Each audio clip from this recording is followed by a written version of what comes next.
Tiga. Assalamualaikum warahmatullahi wabarakatuh. Salam sejahtera buat kita semua. Nah, mengomentari dari postingan yang ada di Instagram mengenai kemandirian pesantren. Apa sih itu kemandirian pesantren? Kemandirian pesantren bukan program prioritas dari Kementerian Agama, yaitu yang sekarang digagas oleh Bapak Menteri Agama, yaitu Bapak Yakut Khalil Qomas. Kemandirian ini bermakna artinya pesantren ini akan memiliki sumber daya ekonomi yang kuat dan berkelanjutan dalam menopang tiga hal, yaitu pertama pendidikan, yang kedua dakwah, dan yang ketiga adanya pemberdayaan masyarakat. Nah, Kementerian Agama memberikan atensi kepada pesantren yang ikut dalam program ini melalui pemberian bantuan, serta inkubasi, serta pelatihan bisnis, pelatihan manajemen keuangan, pelatihan manajemen pemasaran, pelatihan sumber daya manusia, dan lainnya. Mulai program ini diharapkan apa? Semakin banyak pesantren ikut dalam program kemandirian pesantren ini memungkinkan untuk memiliki unit-unit usaha yang bisa menjadi basis ekonomi bagi dirinya dan masyarakat sekitarnya. Kenapa harus pemberdayaan dan optimalisasi ekonomi? Hal itu karena mengacu kepada fakta bahwa selama ini pesantren itu hanya berada pada tiga hal dalam sektor keuangan. Yang pertama, pembiayaan pesantren itu didasari oleh SPP santrinya.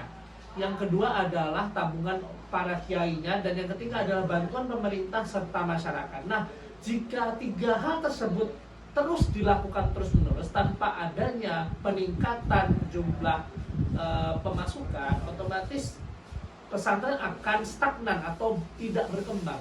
Artinya ya hanya begitu-begitu saja. Tetapi ketika hal tersebut ditambah dengan adanya unit-unit usaha atau yang kita sebut tadi kemandirian pesantren, maka otomatis ada pemasukan lagi selain dari tiga hal tadi. Nah, otomatis dalam perkembangan ke depannya, kemandirian pesantren ini akan mengembangkan salah satu dari sektor pendidikannya. Nah, pesantren dan potensi ekonomi itu sangat besar sekali. Nah, kita ambil contoh misal pondok pesantren ada di Sidogiri di Pasuruan. Nah, itu salah satu pondok pesantren yang banyak sekali unit-unit usahanya, seperti dari supermarket, bisa juga ada agrobisnis dan sebagainya. Ada juga pesantren Al-Itikaf di Ciwidey Bandung, itu salah satu pesantren yang mengutamakan bisnis agrobisnisnya, yaitu dari perkebunan, ada teh, ada stroberi dan sebagainya. Nah, masalahnya apa? Selama ini ada anggapan bahwa para santri yang masuk ke pesantren itu hanya belajar ilmu agama saja.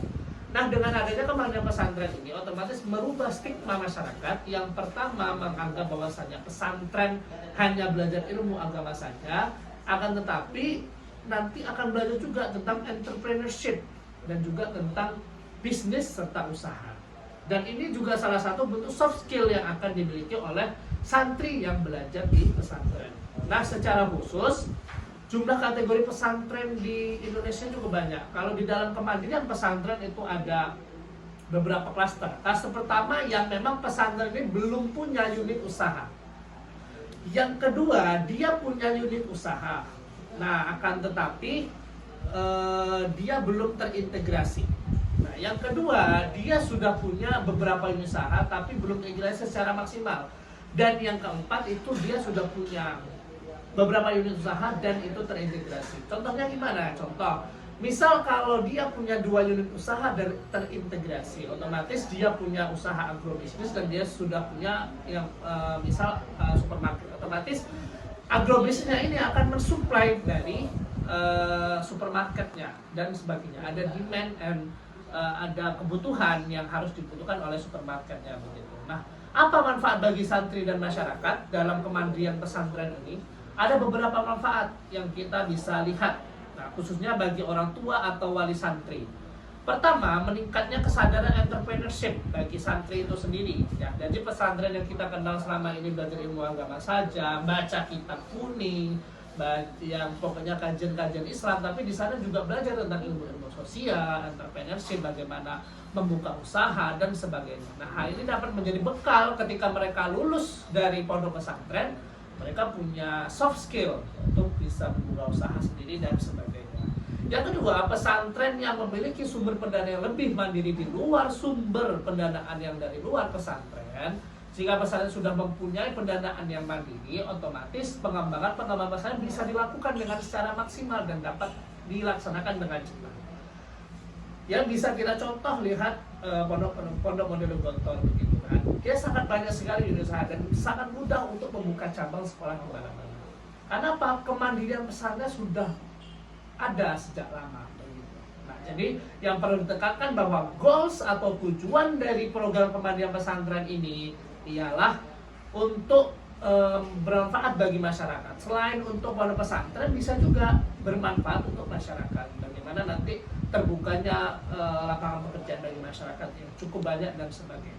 Nah, untuk tahun 2023 ini Kementerian Agama itu sangat banyak membuka untuk kemandirian pesantren. Nah, semoga kedepannya pesantren Indonesia lebih maju dan bisa bersaing di kancah internasional.